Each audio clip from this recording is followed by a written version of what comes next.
Mortar o palaman sa concrete hollow blocks. Marami sa atin ang nalilito kung ano at paano ang tamang paraan ng pag-compute ng quantity ng buhangin at semento. So, ito yung ituturo ko ngayon sa inyo.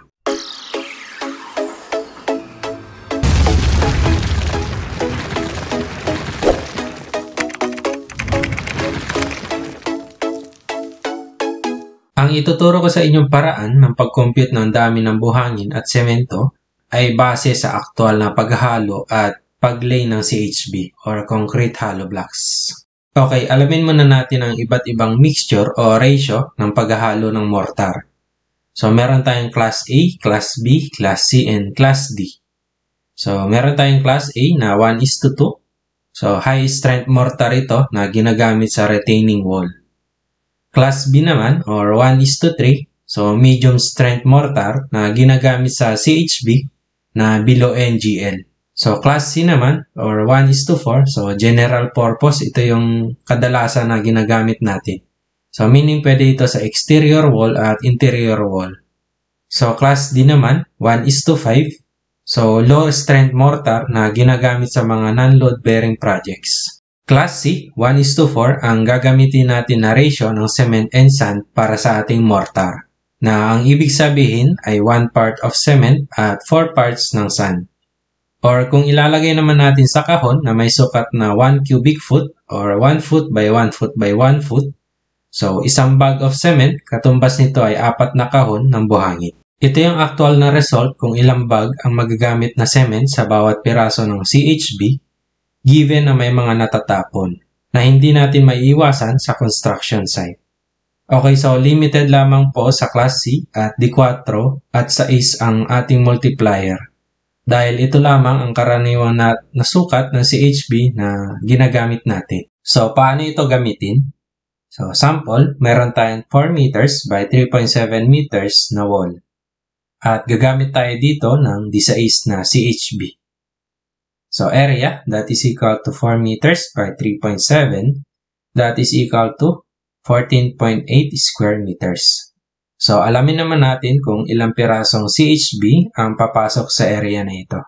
So, number of concrete hollow blocks, that is equal to 14.8 na area natin, multiplied by 12.5. So, that is equal to 185 pieces. So, quantity of cement naman, so 185 pieces, multiply by 0.0667 dahil D6 ang hollow blocks na gagamitin natin. So, kung D4 naman, so ang multiplier natin ay 0.04.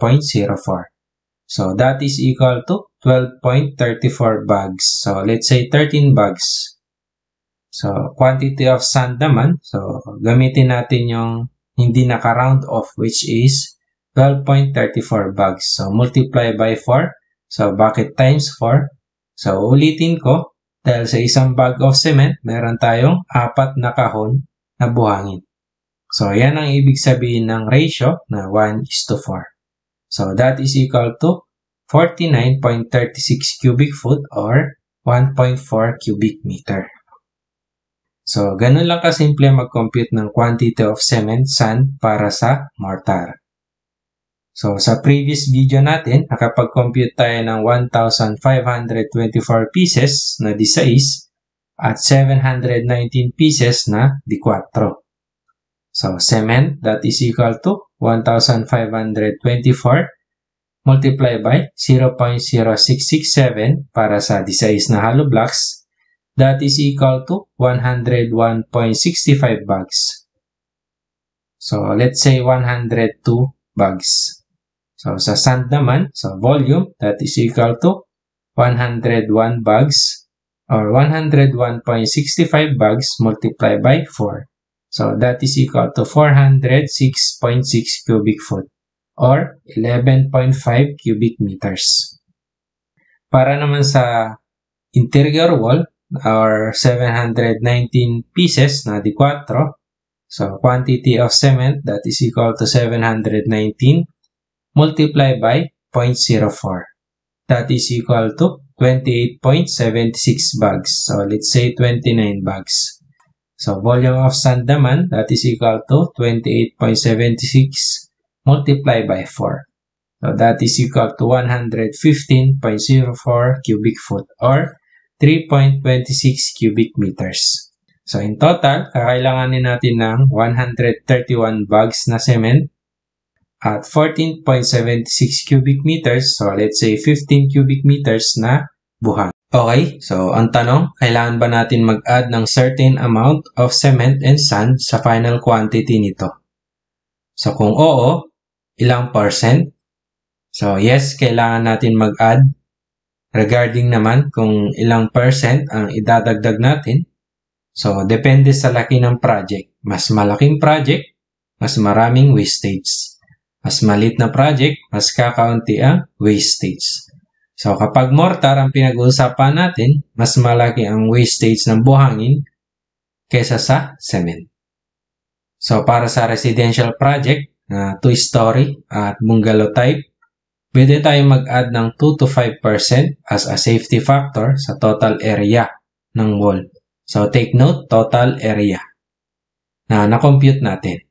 So pero yung multiplier natin na 0.04 at 0.0667 ay na-consider na dyan yung mga tapon or possible na natatapon na mortar. So para makasiguro, mag-add pa tayo ng 2 to 5%. For big projects naman, so pwede kayong mag-add ng 10 to 15% sa total area ng wall. Take note, pagdating sa BOQ or BOM, ang concrete hollow blocks, mortar at reinforcement nito ay magkakasama na ang price. At ang unit dapat nito ay in square meter. So ang purpose ng pag-estimate natin ng bilang ng hollow blocks, volume ng buhangin, bilang ng cement, at bakal ay para alamin kung magkano ang material price per square meter nito. At the same time, para sa order of materials. Okay, so yun lamang para sa araw na ito. Next upload naman natin about estimate ng plastering. So dito sa plastering, pwede nyong gamitin as a reference yung book ni Max B. Fajardo. So para sa mga gustong magpa-shoutout, comment lang kayo dito sa video na ito para ma-shoutout ko kayo.